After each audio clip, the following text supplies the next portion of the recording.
Hey Beavers, it's Tuesday and I'm Lori. You're watching the Beaver Bunch. You have to bear with me. I am going to make it through this topic, hopefully in one piece.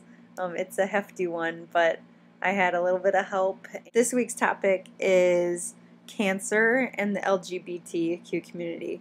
And, I have to put on my nurse hat for a little bit and give you kind of like my idea about like what unique issues the LGBT community has, but also offer a little bit more of a personal side of it too.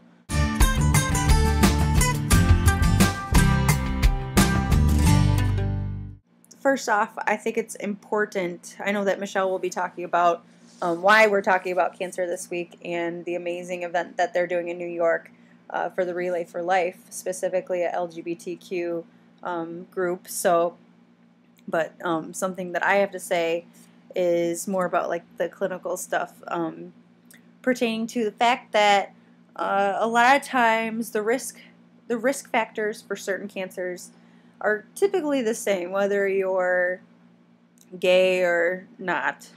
But thinking that being gay somehow makes you immune to cancer or less at risk for cancer is another thing that could potentially lead to, people who are gay or, whatever, LGBTQ gay, would lead them to not seek care or treatment or preventative measures. And there's other things like the fact that like straight women, they go to a gynecologist more often for things like infertility and birth control, that obviously lesbians aren't necessarily going to a doctor for.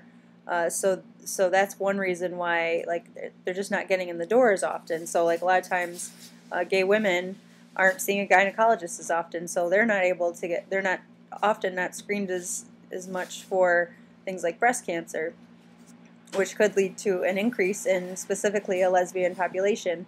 And then another thing, although the health histories and a lot of behaviors might be the same that are risk factors for cancers, there is a barrier to healthcare in the LGBTQ community in the fact that many individuals are afraid of being discriminated against or perceive that they are actually being discriminated against by their healthcare providers. You think that your doctor's not going to understand you, or maybe you're not being represented, or maybe you're afraid of coming out or being outed or something like that. So it is something that gay people need to be aware of, and you need to kind of check yourself. You need to, be doing all the preventative things that are age appropriate for where you are in your life, and also make sure that even you find a physician or a healthcare provider that you're comfortable being yourself with, and you can go to with the problems or issues that are specific to your identity. I think I've mentioned this too before about the trans community. You have to really be concerned about issues whether you're female-bodied biologically or male-bodied biologically, for the risks or the risk factors that you may have for certain illnesses or diseases just by being born that way, whether you identify as it or not. Another barrier for the gay community is insurance. Most people get their insurance either through their job or their spouse's job, but if your marriage is not legal in the country that you live in, obviously you might not be receiving the best health care that you can get. That's another reason why it's so important to get all these equalities and all these rights, so that we can stay healthy as a group and be getting the best care possible. I saw on Mary B and Jess's video, there were quite a few responses from viewers who were saying, hey, I've experienced this in my family with cancer, and this person has cancer, or I'm dealing with this person, or dealt with this person. And I was really inspired by those stories, and I know it really hits close to home for me, because with Mary Beth, her mom has been in remission for over 10 years now from breast cancer, and Mary Beth found out about it quite young, when she was a teenager, like 13 or so, and her mom had a really good attitude about it, that she would beat it, and she was very strong through it, and Mary Beth said that when she realized that it was kind of out of her hands, and all she could really do is like pray for the best, and she couldn't change it. And she said even like asking herself why would only give her no answers. So when she kind of was more accepting of it, she stayed really busy and was really into sports and tried to focus on school.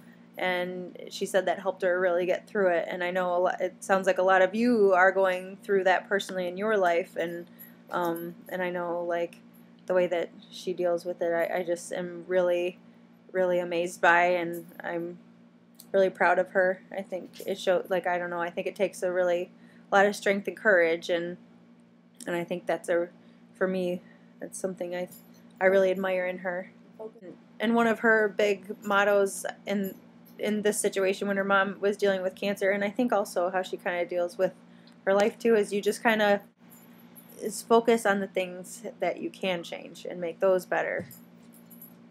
And that's really all you can do. And I think if you can focus on that and have some good vibes, and if you can, whether you turn to prayer or, your support group or, your support system, you just got to find an outlet and try to stay healthy yourself too. And, keep yourself in check and make sure that you're healthy and in how you're responding to these changes around you and your family or with your friends. Jess and Mary B said you gotta, keep the fundraising going and keep the awareness going and stay positive.